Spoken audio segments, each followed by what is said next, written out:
எங்களுக்கெல்லாம் ஒரு சிறப்பான ஒரு வழிகாட்டியாக எங்களை இந்த இயக்கத்திலே இணைத்துக் கொள்வதற்கு அனைத்து ஏற்பாடுகளையும் செய்து எங்களுக்கு வழிகாட்டியாக இருந்த நெடுஞ்சாலை மற்றும் பொதுப்பணித்துறை அமைச்சர் அருமை அண்ணன் ஆதவ் அர்ஜுனன் அவர்களே, மற்றும் சுகாதாரத்துறையினுடைய அமைச்சர் அருமை நண்பர் அண்ணன் அருண்ராஜ் அவர்களே, மற்றும் அமைச்சர் பெருமக்கள் ஸ்ரீநாத் அவர்களே,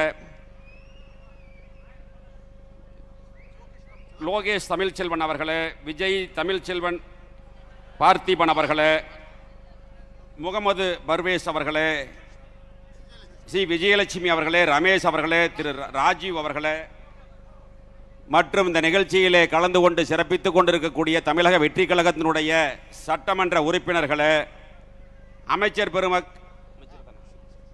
பெருமக்கள் பி மதன்ராஜ் அவர்களே, ஜெகதீஸ்வரி அவர்களே, சட்டமன்ற உறுப்பினர்களே, இங்கே கழகத்திலே தமிழக வெற்றி கழகத்திலே தங்களை இணைத்துக் கொள்ள வருகின்றிருக்கக்கூடிய முன்னாள் சட்டமன்ற உறுப்பினர்கள், முன்னாள் அமைச்சர் பெருமக்களே, முன்னாள் உள்ளாட்சி பிரதிநிதிகளே, இங்கே அலைகடலாக வருகின்றிருக்கக்கூடிய அனைத்து இந்திய அண்ணா திராவிட முன்னேற்ற கழகத்தினுடைய ஆணி வேறாக திகழ்ந்த கழகத்தினுடைய ரத்தத்தின் ரத்தமான இளம் சிங்கங்களே, உங்கள் அனைவருக்கும் காலை வணக்கத்தை தெரிவித்துக் கொண்டு, புரட்சி தலைவரால் 1972 உருவான இயக்கம் அனைத்து இந்திய அண்ணா திராவிட முன்னேற்ற கழகம் என்ற மாபெரும் இயக்கம். அந்த இயக்கம் தோன்றிய வரலாறு தீய சக்தியை, திமுகவை ஒழிக்க வேண்டும் என்று உருவான இயக்கம். தலைவர் இருக்கின்ற வரை அந்த இயக்கம் ஆட்சி அதிகாரத்தில் இருந்தது. இந்திய வரலாற்றில் ஒரு பிராந்திய இயக்கம் கட்சி தொடங்கிய உடனேயே பாராளுமன்ற இடைத்தேர்தலில் வெற்றி பெற்ற வரலாறை படைத்த தலைவன் புரட்சி தலைவர் எம்ஜிஆர். அதன் பிறகு கோவை சட்டமன்றத்தினுடைய இடைத்தேர்தல். இந்த 2 இடைத்தேர்தலுக்கு பிறகு 1977 இயக்கம் ஆரம்பித்த 5 ஆண்டுகளிலே ஆட்சி அதிகாரத்தில் இருந்து 11 ஆண்டுகாலம் தமிழகத்தை ஆட்சி செய்தவன் புரட்சி தலைவர் எம்ஜிஆர் அவர்கள். ஆனால் இன்று அந்த வரலாறை உடைத்து ஒரு சரித்திர சாதனை படைத்தவர் புரட்சி தளபதி நம்முடைய தமிழகத்தினுடைய முதலமைச்சர் விஜய் அவர்கள் என்பதை நாம் நன்கு அறிய வேண்டும். இயக்கம் ஆரம்பித்த 2 ஆண்டுகளிலே தமிழகத்திலே ஒரு மாற்றத்தை ஏற்படுத்தி, ஒரு அரசியல் புயலை உருவாக்கி, ஒரு அரசியல் மாற்றத்தை உருவாக்கி இன்று ஆட்சி அதிகாரத்தில் இருந்து தமிழகத்திலே முதலமைச்சராக இருக்கிறார் என்று சொன்னால் அது சாதாரண மாற்றம் அல்ல, ஒரு தலைமுறை மாற்றம் என்பதை நாம் புரிந்து கொள்ள வேண்டும். இந்த அரசியல் மாற்றம் என்பது ஒரு தலைமுறை மாற்றம். அதேபோல தலைவருக்கு பிறகு இந்த இயக்கத்தை வழிநடத்திய தங்க தலைவி புரட்சி தலைவி அம்மாவுடைய கொள்கையும் அதேதான். தீய சக்தி திமுகவை ஒழிக்க வேண்டும் என்று நோக்கத்தோடு தமிழகத்தினுடைய முன்னேற்றத்திற்காக தன் வாழ்நாளை அர்ப்பணித்த தலைவி தங்க தலைவி புரட்சி தலைவி அம்மா அவர்கள். அம்மாவுடைய மறைவிற்கு பிறகு இந்த மேடையில் வீட்டிருக்கக்கூடிய முன்னாள் அமைச்சர்கள், சட்டமன்ற உறுப்பினர்கள், அனைத்து இந்திய அண்ணா திராவிட முன்னேற்ற கழகத்தை சார்ந்தவர்களுடைய துணையோடு 4 ஆண்டுகள் 2 மாதம் அம்மாவுடைய அரசு நடந்தது. இப்பொழுது பொதுச் செயலாளராக இருக்கக்கூடியவரை நாங்கள் எல்லாம் சேர்ந்துதான் பொதுச் செயலாளராக உருவாக்கினோம். ஆனால் அவருடைய தவறான முடிவுகளால் இன்று இந்த இயக்கம் தள்ளாடி கொண்டிருக்கிறது என்பதற்கு இதுதான் மிகப்பெரிய உதாரணம். உண்மையை சொன்னால் துரோகி என்று சொல்கிறார். உண்மையை எடுத்து சொன்னால் யார் துரோகி என்பதை நீங்கள் புரிந்து கொள்ள வேண்டும்.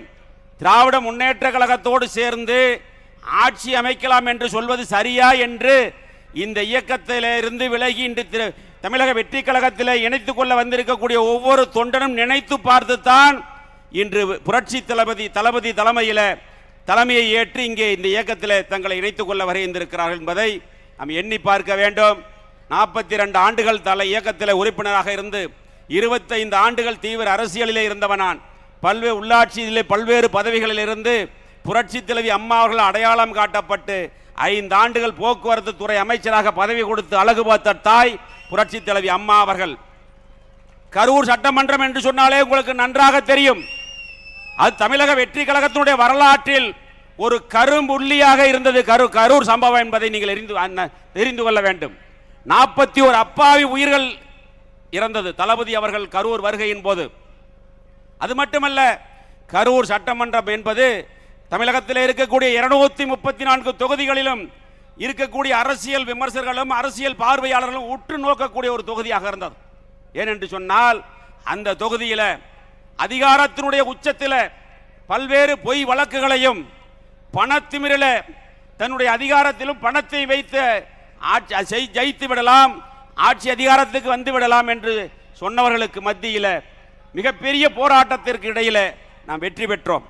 இருந்தாலும் வெற்றி பெற்ற பிறகும் சட்டமன்ற உறுப்பினர் பதவியை துறந்து இன்று தளபதி புரட்சி தளபதியினுடைய தலைமையில் இந்த இயக்கத்தில் கரூர் மாவட்டத்தில் இருக்கக்கூடிய அனைத்து இந்திய அண்ணா திராவிட முன்னேற்ற கழகத்தின் நிர்வாகிகள் அத்தனை பேரும் இங்கே வருகின்ற தங்களை இதில் இணைத்துக் கொண்டிருக்கிறார்கள் என்று சொன்னால் இன்று அரசியலுடைய நிலை என்ன என்பது தெரியும். ஒரு தலைவன் சரியான முடிவு எடுக்காமல் இருந்தால் அந்த இயக்கம் எப்படி போகும் என்பதற்கு உதாரணம் தான் இன்றைய நிலை என்பதை நீங்கள் தெரிந்து கொள்ள வேண்டும். அப்பேற்பட்ட மிகப்பெரிய இயக்கம் 1.5 கோடி தொண்டர்கள் இருக்கிறார்கள். அடிமட்ட தொண்டனுடைய உணர்வை புரிந்து கொள்ள வேண்டும். நான் பல மேடைகளில் பேசும் பொழுது சொல்வேன், கீழே இருக்கக்கூடிய தொண்டன் கொடி பிடித்தால் தான் அந்த இயக்கத்தினுடைய தலைவன் கோட்டையிலே கொடியேற்ற முடியும் என்பதை புரிந்து கொள்ள வேண்டும். அப்பேற்பட்ட மாபெரும் இயக்கம், அந்த இயக்கம் திராவிட முன்னேற்ற கழகத்தோடு சேர்ந்து ஆட்சி அமைக்கலாம் என்று சொல்கிறார்கள். அதை பற்றி எல்லாம் கவலைப்படாதவர்கள் உண்மையை எடுத்து சொன்னால் துரோகி என்று சொல்கிறார்கள். எனவே இன்று தமிழகத்தில் ஒரு மிகப்பெரிய அரசியல் புரட்சி ஏற்பட்டிருக்கிற, தமிழகத்தில் அல்ல இந்தியாவே திரும்பி பார்க்கின்ற வகையில் நம்முடைய புரட்சி தளபதி நம்முடைய முதலமைச்சர் அவர்கள் ஒரு அரசியல் மாற்றத்தை ஏற்படுத்தி இருக்கிறார். இப்பொழுது மட்டுமல்ல, தலைவர் இருக்கின்ற வரை 11 ஆண்டுகள் 3 முறை தமிழகத்தினுடைய முதலமைச்சராக இருந்தார். அதே போல இனிமேல் தமிழகத்தில் வெற்றி கழகத்தினுடைய ஆட்சி, புரட்சி தளபதி விஜய் அவர்களுடைய ஆட்சி தான் தமிழகத்திலே தொடரும் என்று சொல்லி இந்த இணைப்பு விழாவில் கலந்து கொண்டிருக்கக்கூடிய அனைவருக்கும் நானும் 2 பேரும் விஜயபாஸ்கர், புதுக்கோட்டையும் விஜயபாஸ்கர், கரூரும் விஜயபாஸ்கர் என்று சொல்லி நாங்கள் இருவரும் மற்ற மாவட்டத்தை சார்ந்தவர்கள் இருக்கிறார்கள். அது மட்டுமல்ல, நம்முடைய முதலமைச்சர் புரட்சி தளபதி அவர்கள் சமீபத்தில் ஓரிரு வாரங்களிலே கரூர் வர இருக்கின்றார்.